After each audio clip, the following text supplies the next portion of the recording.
नमस्ते, स्मिताज गॅलीमध्ये तुमचं खूप खूप मनापासून स्वागत। आज आपण टाकोस करणार आहोत। तुम्ही बघू शकताय मस्त कुरकुरीत असे आतून स्टफिंग पण एकदम कलरफुल झालेला आहे। असे आपण आज टाकोस करणार आहोत। चला तर मग रेसिपीला आपण सुरुवात करूया। इथे मी एक वाटी भरून मके घेतलेत, 5 मिनिटं वाफवून घेतलेत। आता ते आपण त्यातले अर्धे या चॉपरला थोडे जाडसर असे फिरवून घेऊया। जास्त बारीक करायचे नाहीत, जाडसरच ठेवायचे आणि थोडे अख्खे ठेवूया। भांड लावून आपण ते चॉप करून घेऊया।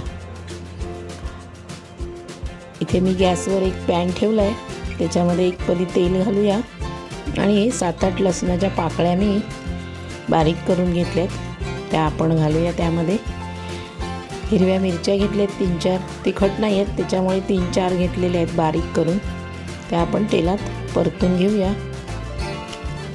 आणि इथे मी एक कांदा घेतलाय बारीक चिरून, तो पण आपण त्यात घालूया आणि तो पण 1-2 मिनिटं परतून घेऊया।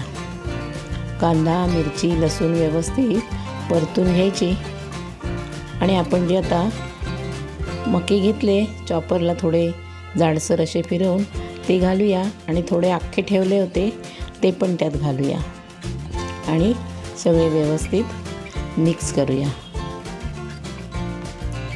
आता यात आपण चवीनुसार मीठ घालूया। अर्धा चमचा ऑरिगॅनो किंवा मिक्स हर्ब असेल तर ते घाला। अर्धा चमचा चिली फ्लेक्स आहे, काहीच नसेल तर अर्धा चमचा गरम मसाला घातला तरी चालेल आणि व्यवस्थित मिक्स करूया। इथे मी 100 ग्रॅम पनीर घेतले, ते हाताने असं कुस्करूनच आपण त्याच्यात घालणार आहोत। आता ह्याच्यामध्ये आपण क्रीम किंवा मायोनीज काही घालणार नाही आहोत, म्हणून मी इथे अर्धा कप दूध घेतले, ते आपण त्याच्यामध्ये घालूया म्हणजे मिश्रण आपलं सगळं व्यवस्थित मिक्स होईल। तर हे सगळं आपण व्यवस्थित मिक्स करूया एकजीव आणि पुन्हा त्याच्यावरती एक अमूलची चीज क्यूब किसून घालूया, म्हणजे थोडं त्याला क्रीमी टेक्स्चर येईल। असं आपलं अमूलचं चीज किसून झालेलं आहे, व्यवस्थित मिक्स करूया। इथे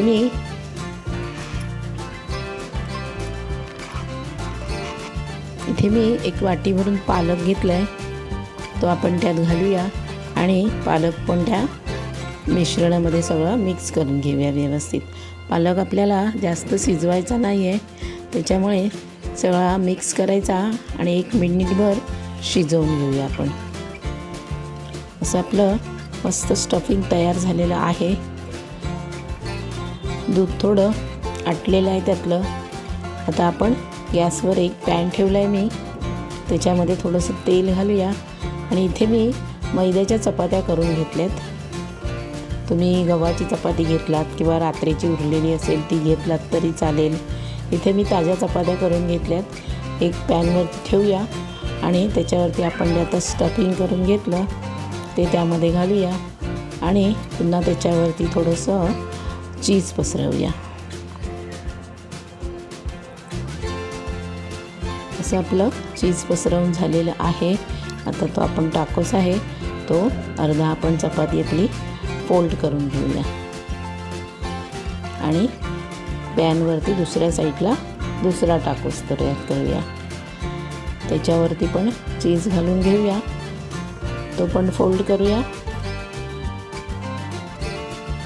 आणि वरून तेल लावून कुरकुरीत होईपर्यंत आपण दोन्ही साईडनी शेकवून घेणार आहोत। तेल लावा, साजूक तूप लावा, बटर लावा, तुम्हाला जे आवडेल ते तुम्ही लावू शकता। वाव, मस्त बघू शकता तुम्ही कुरकुरीत झालेला आहे एकदम। असाच हा पण आपण उलटा करूया, तो पण छान शेकला आहे दुसऱ्या साईडनी पण आपण 1-1.5-2 मिनिटं चांगला कुरकुरीत होईपर्यंत शेकवून घेऊया। असे आपले टाकोस तयार झालेले आहेत। आता आपण सर्विंग प्लेटमध्ये कापून ते कट करून घेऊया। इथे मी 3 भागामध्ये कट केलं आहे, तुम्ही 4 भागामध्ये किंवा 2 भागामध्ये कट करू शकता आणि सॉस बरोबर सर्व करूया। बघू शकता आतून मस्त कलरफुल असं स्टफिंग दिसतंय आणि झालेत पण एकदम कुरकुरीत। तर तुम्ही पण अशीच नक्की ट्राय करा आणि तुमच्या प्रतिक्रिया मला कमेंट करून सांगा. व्हिडिओ आवडला तर मैत्रिणींसोबत शेअर करा. पुन्हा भेटूया अशाच छान रेसिपीसोबत.